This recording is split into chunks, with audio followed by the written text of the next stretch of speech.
Back. Signal transduction की इस video series में हम आज बात करने वाले हैं सेकंड मैसेंजर्स की। मैं डॉक्टर विभा खन्ना इससे पूर्व के वीडियोस में बात कर चुकी हूँ विभिन्न प्रकार के मेम्ब्रेन रिसेप्टर्स की और जी प्रोटीन की, और आज हम बात कर रहे हैं सेकंड मैसेंजर्स की। हमने देखा कि जो सिग्नल ट्रांसडक्शन का प्रोसेस है, अर्थात वह प्रक्रिया जिसके फलस्वरूप कोई भी कोशिका किसी स्टिमुलस के प्रति अपना रिस्पॉन्स जनरेट करती है।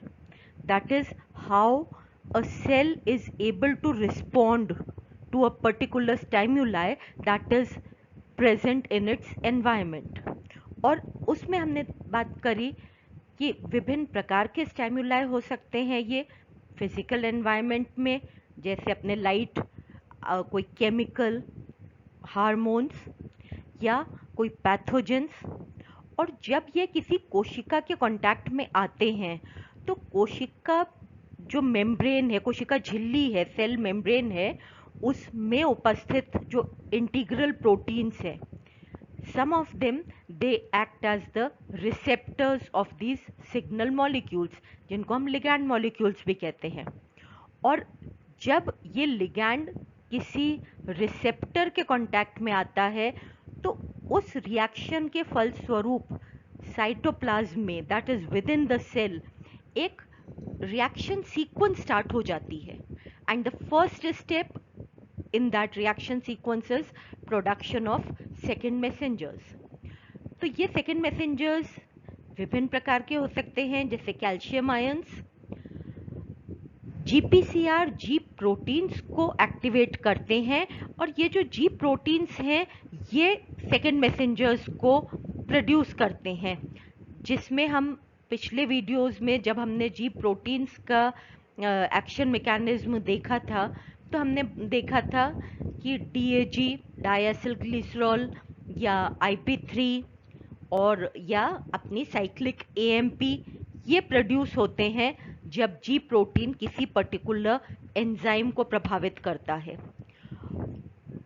और इसके बाद इन द फर्दर स्टेप्स जो हम आने वाले वीडियोस में करेंगे वो है कि ये सेकेंड मैसेंजर्स किस प्रकार से आगे इस रिएक्शन सीक्वेंस को इंड्यूस करते हैं, जिसके फलस्वरूप अपने रिस्पॉन्ड जनरेट होते हैं किसी भी प्लांट सेल में।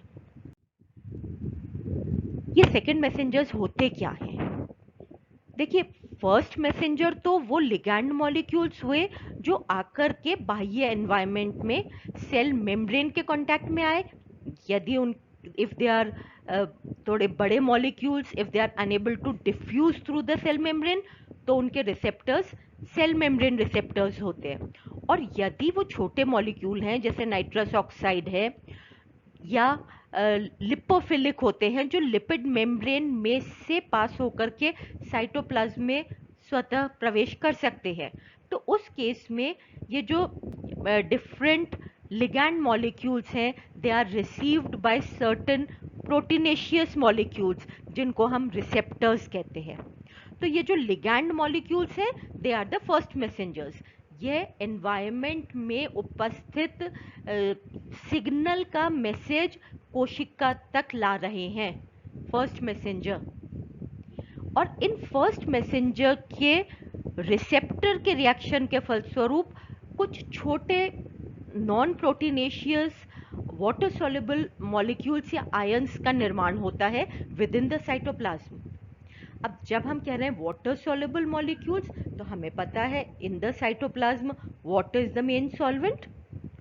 तो क्योंकि जल ही मुख्य विलायक है और ये जल में घुलनशील हैं, ये जो छोटे हमारे नॉन प्रोटीनेशियस मॉलिक्यूल्स बन रहे हैं, तो ये सहजता से पूरे साइटोप्लाज्म में इनका विसरण हो जाता है, they diffuse out in the cytoplasm on the whole. और इसके फलस्वरूप विभिन्न ऑर्गेनील्स, विभिन्न सिस्टम ऑफ द सेल्स या विभिन्न molecules present in the cells, उनको ये प्रभावित करने में सक्षम है।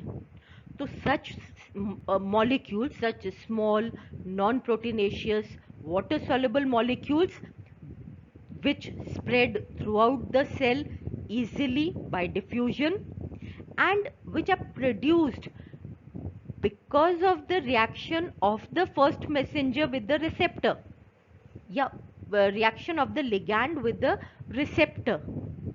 So such molecules, they are known as the second messengers. ये सेकेंड मैसेंजर्स किसी भी रिसेप्टर द्वारा निर्मित हो सकते हैं, चाहे वो लिगैंड जी protein linked coupled reactors GPCR से रिएक्ट करें तो भी हो सकते हैं, टायरोसिन काइनेज से करें तो भी हो सकते हैं। इन रिसेप्टर्स के बारे में हम पूर्व के वीडियोस में बात कर चुके हैं, तो यदि आप कुछ कंसेप्चुअल क्लैरिफिकेशन चाहें तो आप उन वीडियोस को एक बार पुनः देख सकते हैं। इससे पूर्व के वीडियो में जैसा कि हमने देखा था कि जो आपका सिग्नल मॉलिक्यूल है, जो लिगैंड है, वो जब जीपीसीआर से रिएक्ट करता है तो ये ट्राइमरिक जी प्रोटीन एक्टिवेट होता है और यह जाकर के एक एंजाइम को एक्टिवेट करता है। यहाँ पे ये एंजाइम है एडेनिल साइक्लेज। और एडेनिल साइक्लेज का कार्य क्या है? इट कैटलाइजेज द रिएक्शन जिसके फलस्वरूप एटीपी से साइक्लिक एएमपी का निर्माण होता है। तो as soon as this signal molecule it binds to the receptor to the GPCR, G protein gets activated and in turn it activates this particular enzyme adenyl cyclase, resulting in the formation of cyclic AMP. अब ये second messenger वही वाली बात, छोटा है, non proteinaceous है, water soluble है, it diffuses out in the cytoplasm, it affects different molecules ions, जो हम आगे आने वाले वीडियोस में बात करेंगे कि कैसे ये प्रभावित करता है, पर ये प्रभावित करता है। और उसके फलस्वरूप because of that series of actions and reactions that take place within the cytoplasm, response, cellular response generate होता है। अब ये साइक्लिक एएमपी होता क्या है? साइक्लिक एएमपी वास्तव में देखिए, हम एटीपी जानते हैं क्या होता है, एडिनोसिन ट्राइफॉस्फेट, यानी एडेनिन जिसमें 3 फॉस्फेट ग्रुप्स जुड़े हुए हैं, इस प्रकार का एक न्यूक्लियोटाइड। तो इसमें से यदि एक पायरोफॉस्फेट का मॉलिक्यूल निकल जाए तो resulting structure it is the adenine monophosphate. यह जो पायरोफॉस्फेट निकलने की प्रक्रिया है, that is catalyzed by an enzyme that is your adenyl cyclase.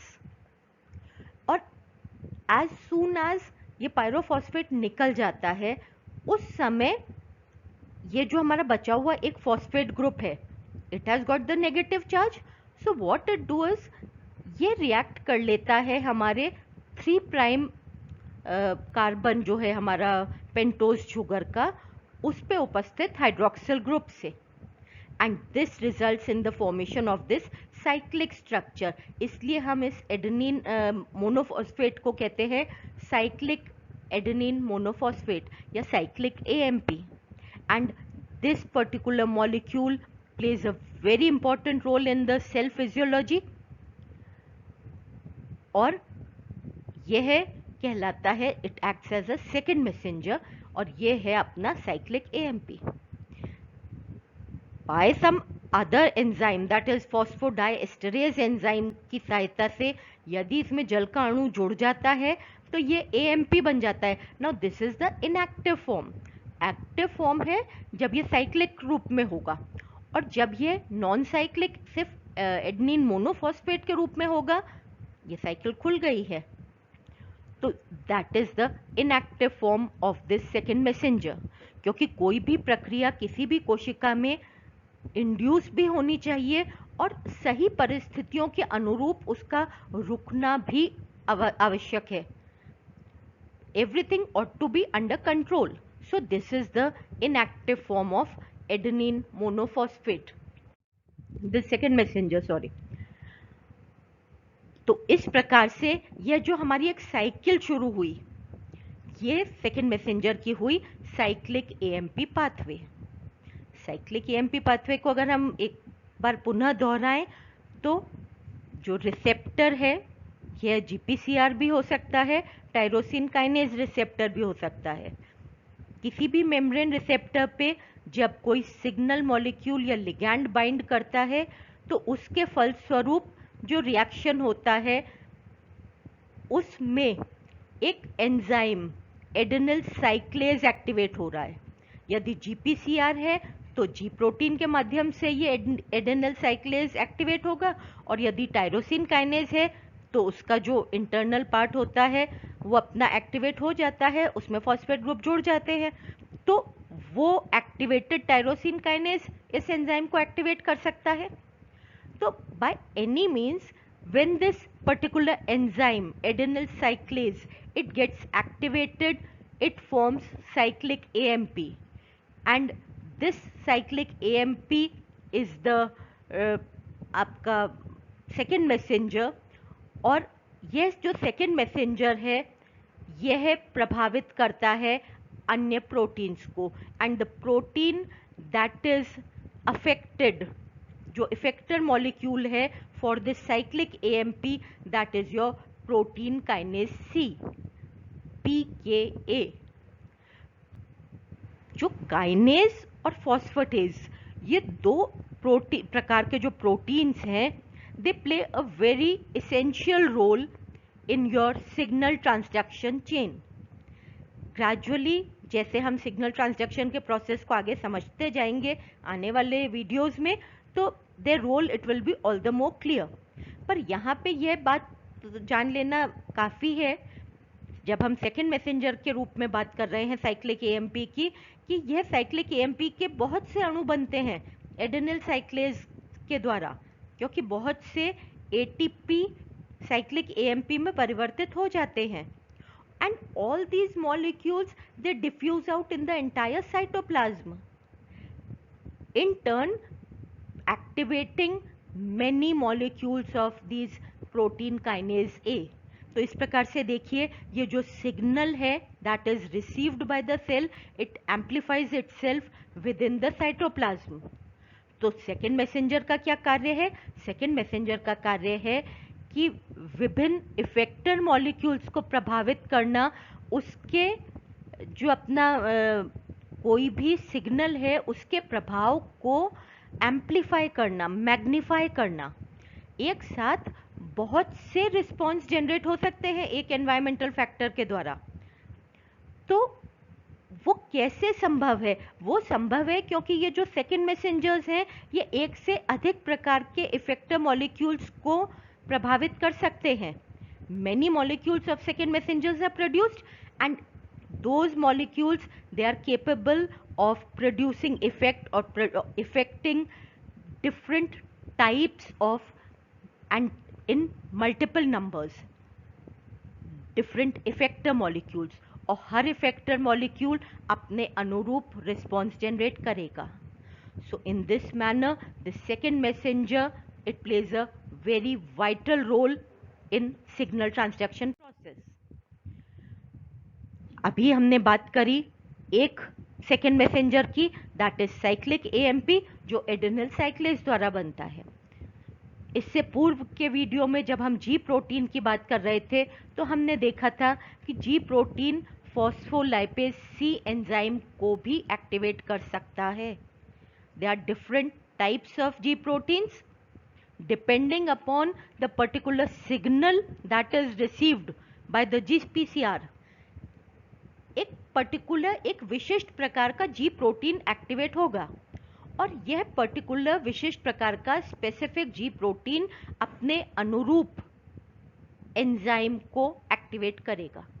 तो अगले वीडियो में हम बात करेंगे कि जब यह जी प्रोटीन फॉस्फोलाइपेज सी को प्रभावित करता है तो कौन से सेकेंड मैसेंजर्स बनते हैं और उनका सिग्नल ट्रांसडक्शन में क्या रोल है। Thank you.